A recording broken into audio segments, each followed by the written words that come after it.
Please be advised that the views and opinions of the host and guests do not reflect those of the station, the management, and its network. Sa barangay tayo, ikaw at ako. Nagbibigay ng aral sa mga kagawad at kapitan. Sa barangay tayo. Welcome back mga kabarangay, at nandito pa rin po tayo sa Barangay 57 dito po sa Tondo, Manila. Kasama pa rin po ang kanilang punong barangay na si Cap Ray de Palma. Pero bago po ang lahat, bago po tayo magtuloy-tuloy sa ating po mga katanungan para kay Cap at pati na rin po sa kanyang SK Council na kasama po natin ngayon, mamaya po ipapakilala po siya ni Cap sa atin. Meron lang po tayo mga ilang babatiin bago po tayo magsimula sa ating segment.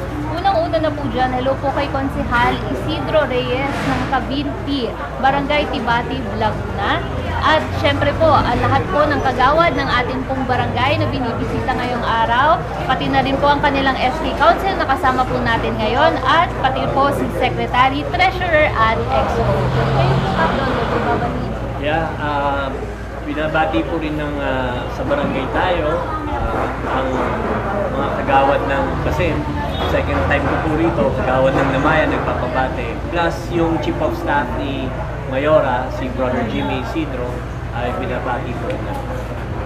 Ayan, at kasama ko na rin pong binabati mga kabarangay dahil nakita natin ang ating mga SK. Ay gusto po namin i-congratulate ang kanyang opening ceremony ng kanilang paliga, ang Barangay San Valley, City of Parañaque, headed by SK Chairperson Bea Monique L. Perez. Kasama na rin po ang kanilang SK Council.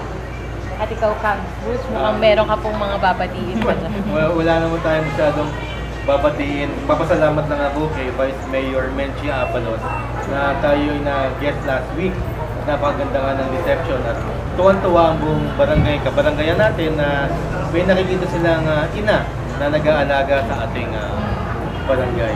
Pero bago po ang lahat, kasama po natin kanina yung konseho ng Barangay 57 na sabi ko sana Namayan, Barangay 57 Tondo. Ngayon naman kasama natin ang kanilang SK Council. Kapitan, maaari niyo po bang ipakilala sa atin ang ating magigiting ng mga kabataan ng Tondo? Ayo po. Pinapakilala ko po sa inyo ang aming SK Chairperson na si Iris Lacson. Kanya po mga SK Igawad, si Carlo Castro, Tyron Hilario, Carl Malonzo, Nurin Vilacruz, Maxine Santos at Cassandra Malonzo ang kanila pong secretary. Ayan, alam mo, SK, may mahirap maging SK, especially sa mga lugar na talagang highly urbanized and populated. Kasi karamihan dito, yung mga kabataan, nasa ibang lugar, college students na yan, tsaka mga high school. Pero may mga kalapit na eskwelahan din dito. Sabi nga, Cap Dondo ni Vice Mayor Menchie Abalos, ngayong panahon na to, more than ever, kailangan ng SK. Dahil sa nagdaan na pandemya, kinakailangan talaga ang mga SKs, kinakausap ang kanilang kapwa kabataan para mapangalagaan ang kanilang mental health, baka merong problema sa eskwelahan, kailangan ng support sa kanilang mga pinagdadaanan dahil ibang panahon ngayon eh. Iba na ba talaga? SK, kamusta ka na? SK pala ako ngayon. Hindi, tsaka hindi lang yun, Kats. Because of pandemic rin, alam naman natin na tumaas talaga yung issue about mental health cases, lalo higit sa lahat sa mga kabataan. Because they are deprived na nasa loob lang sila ng room, sa bahay, doon lang sila nag-stay. Kaya I agree with our Mayora, Menchie Abalos, nung sinabi niya kung gaano kahalaga ang SK, lalo na higit sa lahat sa panahon ngayon. Kaya naman, Kap, nakakatuwa na makita na ang inyo pong relationship together with the SK ay nakikita po namin talaga na nagkakaisa po kayo. At yun naman talaga ang kahalagahan sa pagbibigay ng serbisyo mga kabarangay na dapat ang liderato po ninyo ay iisa lamang ang plano at pupuntahan po ninyo. Para naman hindi naman po sa atin yan yung mga elected officials, hindi naman po para sa atin itong barangay, kundi para po ito sa ating mga constituents na nangangailangan ng serbisyong pang-barangay. Tama po. Bago tayo pumunta sa SK, matanong muna namin kayo. Dahil kayo po ay 3-term kapitan. Opo. Alam alam mo yun, Cap Dondon, yung mga nakaka-3 terms, idol natin yung mga yan. Yeah. Sa inyong, Malapit na graduate si Cam. bago kayo graduate ka, paano mapagmamalaki ninyo sa ating mga kabarangay na naging achievement ninyo dito sa Barangay 57 Tondo? Bale, more than 10 years? 11, since 2013? Yes. Siguro po ang may pagmamalaki ko lang po, simula naging punong barangay po ako ng aming lugar. Una po, yung pakipagtulungan sa akin ng aking mga konseyo kung wala po sila sa mga proyektong ginagawa ko, kung wala po yung suporta nila, hindi po matutuloy yung mga plano namin na pagandahin palalo ang aming barangay. Pero ang pinaka-the best po nito nung talagang muling-muling nangyari sa amin sa barangay po namin, nung panahon po ng pandemic, sobrang pagod na po kami. May titira sa'yo dito, may titira sa'yo doon, samantalang ang dami ng ginagawang maganda sa mga kabarangay nyo. Dumating nga po yung time, alam po ng mga council ko yan. Dumating nga po yung time na umiiyak na ako. Ayoko na, kako. Pati yung mga anak ko nadadami. Pero hindi po ako bumitaw eh. Tawag ako sa kanya. Tapos yun, hanggang sa niraos namin yung pandemic po ng panahon na yun. Napakaraming taong tumutulong po sa amin nun. Hindi po sa pagmamayabang. Nagugulat na lang kami, mayroong mga NGO na bumababa. Bibigyan ng mga face mask, bigas, pagkain, dilata, etc. Siguro po yun po, sa pagiging po ng barangay ko ng panahon po ng pandemic, yun po ang pinaka-the best na nagawa namin sa aming mga constituent. Natulungan sila. Siguro, Cags and Cap and SK Mai, if you agree with me, parang ang gustong sabihin ni Cap, yung talagang pinaka-the best na nakita niya na maibibigay niya dito sa Barangay 57 ay yung nagkaroon ng pagkakaisa. Opo. During the time of pandemic, when they needed the most. Kasi ang hirap po talaga ng pandemic, alam natin yan mga kabarangay, and most especially dun sa mga nakaupo during those times dahil yung challenge Opo talaga, napakabigat. Yung responsibility, number one. Kumbaga hindi mo dapat isipin ang sarili mo that time. Opo. As a leader, you have to go out and show the world na ikaw mismo ang tatayo at magiging ama na gagabay sa inyong barangay. Tama ka po nung kagawad. Alam mo, nararamdaman ko yung, kasi very emotional si Kape, na nakita ko na halos maiyak-iyak siya dahil nga sa pinagdaanan. Pero in all cases dito sa Pilipinas, pero lalo dito sa pinagdaanan niya, kahit ang mga pasaway ng mga Pilipino, nagkaisa rin. Opo, bandang talaga. huli. At naitawid. Yun ang pinaka-importante. Opo, yun po ang pinakamagandang nangyari. Kasi first time nangyari sa ating lahat eh. Ako, Cap Dondon, SK Mai, masasabi ko na, kasi kagawad ako nung pandemya eh. Masasabi ko rin, ikaw rin. Oo nga, ako din. Masasabi ko na, yes, pinilit kong maraming magawa, pero nung pandemic, I think, sa lahat ng mga public servant, masasabi natin that was our best work. Yes po. Kasi talaga napilitan tayong kumilos. Opo talaga. Hindi na napilitan talaga, kailangan talaga natin kumilos. Kailangan mong gumalaw talaga. Gumalaw na talagang very proud tayo. Opo. Na sa tingin ko, yung pagmamanage ng crisis na yon, doon nakikita ang liderato ng mga kapitan. Opo. Cags Butch, yung pandemic, kaya ako, I feel you, Cap. Alam ko kung bakit. Dinanasang dig. Opo, nadanasan nung po. sinabi, March 17, magla-lockdown. Na, Parang hindi ko malaman kung anong gagawin ko. Kulang na lang, mag-isa lang ako sa kwarto. At pinag-iisipan ko, paano to? Ang pinakamahirap pa nun, lalo na sa mga council natin, ay yung tayo, yung kakausap sa mga taong may Positive. COVID. opo. Ang hirap po nun. Napakahirap kasi wala na, hindi na tayo pwede umuwi ng bahay. Hindi po talaga eh. Kasi mahahawahan natin yung pamilya natin, di po ba? So, ganun yung tapos nakakatakot din tayo na pag tayo nahawahan, anong kalalabasan? Opo, Kaya di po ba? during that time, 14 days lang po yung aking iniisip, hindi po ako nag-iisip ng 1 year, mabubuhay ako, walang ganun eh. Pero hari nawa, eto po tayo.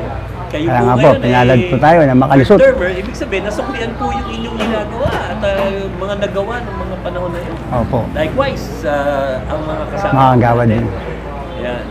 Kagaya nga po nang napag-usapan po natin, ito pong nakaraang pagbisita po natin sa Mandaluyong kay Vice Mayor Menchie Abalos, nasabi nga po natin noon na nung pandemic po, doon po talaga nasubok ang ating Opo, mga talaga. barangay officials. Opo. Kasama po talaga sila sa mga naging frontliner noong mga panahon po na yun. Pwede niyo po bang pahapyawan kung ano po yung naging experience po ninyo nung nag-lockdown? Kamusta po kayo dito sa barangay ninyo? Nung nag-lockdown po, nagsarado po kami ng kalye. Lahat po kami, ultimong council ko tanod, naka-duty po dito sa mga agawad ko po. Umiikot sila kasama yung mga tanod para po manitan ng mga batang matitigas ang ulo, mga pasaway. Yun po, tapos po, ang pinakamagandang nangyari po sa amin nung pandemic, kasi si Mayor School po, nagkaroon po ng parang competition bawat barangay. Sa loob po ng 3 months, pag sa barangay mo walang nag-positive, meron kang prizes kay Mayor Isko Moreno ng 100,000 po. At mabuti naman po, sa pakikasama ng aming mga residente, nagawa po namin at 3 months po na wala nag-positive sa amin. Na-awardan po kami ng 100,000, ginamit naman po namin yun para pambiling bigas at pinamigay sa aming mga constituent dahil sa mga tulong po nila. Napakagaling. Good, kasama naman natin na SK Mai, ang mga SK. Usually ho, kasi nung panahon din sa barangay ko po, yung mga kabataan ng katulad ng sinabi nyo, Kap, pasaway. Opo. Yung mga kabataan ng highly affected ng pandemic. Kasi na-lockdown sila eh. Hindi Opo. sila ho nakakalabas eh. Ano ho naging programa nyo at nung SK noon para at least ma-mitigate yung naging problema nung pandemic? Yung pandemic. Yun po. Sa mga kabataan. Opo, sa pagkikipagtulungan po nung dating SK ko, umiikot po kami na umikot po kami sa mga bahay-bahay, sinasabihan po namin yung mga kabataan na stay at home lang po kayo, na mahirap lumabas, medyo delikado lalo sa mga kabataan. Yun po ang ginawa namin pamaraan ni SK Chairman nun. Kasama ng mga kanyang SK Council. Bigay ng mga advice sa mga kabataan. Habang nandito nga po tayo sa topic ng ating mga SK, bilang kasama naman po natin sila ngayon, matanong na din po natin kung ano po ba yung mga pinagtutuunan ng pansin ng ating SK Council kanina. Kanina po nakakwentuhan po natin si SK Apo. Chair Irish Lacson. At maganda po siguro sa kanya po mismo manggaling kung ano po yung mga pinagtutuunan nila ng pansin ngayon po. Ayun po, so ang katayuan po ngayon ng ating SK Council. Nais na po namin yung bonding ng aming SK. So meron na po kami allotted na budget. Naghihintay na lang po kami ng memo po sa LGU kung paano po kami maglalabas ng budget. So ang aming mga tinututukan po is sa education. So sa education po is meron na po kami naisagawa na katulad po na sinabi ko kanina sa inyo na free printing services po para sa mga kabataan. So, hindi na po nila kailangan lumayo or magbayad sa iba sa mga printing. So, meron na po kaming libreng printing po dito sa barangay. And ang ipapasok po namin sa education is digital literacy. So, magkakaroon po ng mga seminars tungkol po sa mga para po magkaroon sila ng kaalaman sa paggamit ng Word, Excel, tsaka mga PowerPoint. And sa sports naman po, bukod naman po sa pamiligan ng basketball, meron din pong ibang sports kagaya ng badminton, chess, and darts. So ipapasok din po namin yung esports katulad po ng ML at saka COD. So nag-survey din po kami kasi na yung mga bata po is nainganyo sa paglaro ng mga mobile games. So ipapasok po namin sa esports yung Mobile Legends and COD. And next po, sa health naman po, bukod po sa mental health na sinabi ko sa Tagawad na magkakaroon din po kami ng mga seminars about sa HIV/AIDS, and then sa mga mental health po, teenage pregnancy and safe sex practices po. Thank you po. Yung SK, sa free painting nyo, free painting yan ng mga textbooks. Hindi. Yung mga projects. Mga projects po, Mga projects lang. assignments at modules. Kanina nga po nung nagkukwentuhan po kami, nasabi ko nga po na napakalaking tulong po nun dahil isa po yun sa mga nakakabigat din po sa ating mga estudyante, lalo na dun sa dagdag na expenses na nabibigay ng mga ganong kay pangangailangan sa pag-aaral, especially kung may kailangan po sila sa kanilang mga proyekto sa school or may mga assignment po sila at wala po silang sariling computer nila sa bahay, lalabas pa po sila para magpa-print at gagastos pa po. Kaya napakaganda na meron po silang ganitong programa. At ang dami pa pong na-mention kanina ni SK Chair na ang dami po nilang pinagtutuunan ng pansin at naalala ko lang po yung last na episode natin about sa mga responsibilities at duties ng ating mga SK. At dito po talaga napatutunayan na ang dami pong pwedeng gawin ng ating kabataan at ang dami po nilang pwedeng itulong hindi lamang po sa barangay nila kundi pati sa mga kabataan na meron po silang kinasasakupan. Hindi po ba? Yes, medyo may lilinawin lang ako kag Butch and Cap Dondon and SK Mike. Yung inyong budget po ba ngayon ay approved na? Ayun po. So, naghihintay pa po kami ng meron sa mga kung di pa po siya na So, for the time being po mga barangay, hindi kasama sila dun sa mga barangays na ang SK ay hindi pa na-approve ng local government. Kaya naman po sa mga local government, especially po sa Sangguniang Panlungsod, sana po tulungan po natin ang ating mga SK na ma-approve na po ang kanilang mga budget. Higit sa lahat po, malapit na po mag-mid-year. At malapit na rin po nila isagawa ang kanilang linggo ng kabataan, which will happen po during August. Tama ba mga ka-SK? Sabi ko sa inyo, mga SK. Alam po niya si Gags Marie kasi SK siya. Andun SK siya dahil. Ako naman ang yung unang SK, batch 92 ko. Mga SK, So mga kami nang tinamahan namin galing. yan. Batch Si 92. Gags Butch ang SK namin din. Ito, palagi po itong mukhang SK. Pero, si Marie, maganda yung punto mo, no, na hindi, meron pa palang mga barangay na hindi pa lumalabas. Marami pa. Actually, ano marami. bibigay mong tip para mapabilis? Para mas mapabilis, siguro number one, tutukan na ng ating SK Treasurer.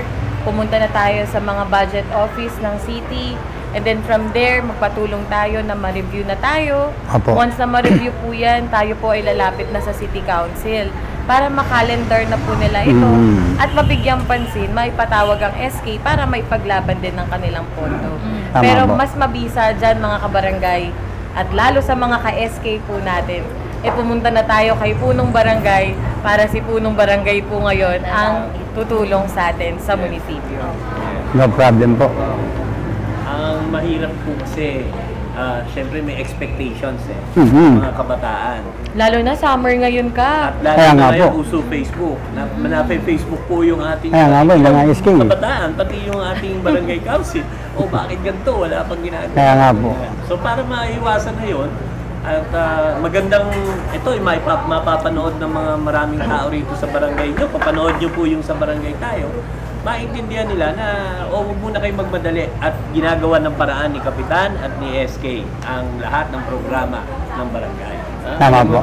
Buti na lang na-mention na ni SK Chair na hindi pa nga lumalabas. Kasi tama ka, Captain, ang dami nag-i-expect. Magmi-mid-year na eh. Nasaan yung mga ginagawa, nasaan yung mga ganito. Yung pala, wala pa, hindi pa na nahawakan yung Or kanila. yun yung nakakalungkot, Franz Butch. Kasi nadja-judge na agad yung mga public servant natin. Or wala pa naman talaga silang nahahawakan. At nalilimitahan din po ang pagkilos po nila dahil nga po hinihintay pa po yung pag-approve ng Kaya tinanong at nilinaw ko po kay SK kung kumusta na ba ang kanilang budget para kahit pa paano maipaalam nila sa kanilang mga kabarangay na kaya po wala pa kaming paliga kasi usually yan ang hinahanap. Dahil nga sa ganitong sitwasyon. Kasi hindi po naiintindihan ng lahat ng ating mga barangay na ang pondo po ng barangay ay hindi po yan isang beses na ibibigay sa kanila. Meron pong lagi tayo tinatawag na due process at meron pong IRA share, RPT share na kung saan dun rin po nakabase tayo mga kabarangay sa pondo po ng ating konsepo. Tama po yun, Rowan. Meron ka pa ba sasabihin? Hindi, wala naman kasi Parang napatingin kayo. Maganda yung explanation mo tungkol doon. Pero, in a while, sa third segment, samahan niyo po kami dahil may bago po kaming estilo dito sa barangay tayo. Dahil palagi ko kami nagtatanong sa ating mga bisitang kapitan tsaka mga konsyal. This time around, sila naman ang magtatanong, babalik na rin naman natin. At sila naman ang magtatanong at lahat ang sasagot, si Kagawad Maria tsaka si Kapitan Don. Lalo na po yung mga mahihirap na tanong, sila po talaga ang sasagot. Pero maraming salamat po, Kap. At maraming salamat din po sa inyong SK. Welcome po. Dahil nakasama po natin sila ngayon. Magbabalik po kami mga kabarangay, dito lang sa barangay. Sa barangay Tayo. tayo. Nagbibigay ng aral sa mga kagawad at kapitan. Sa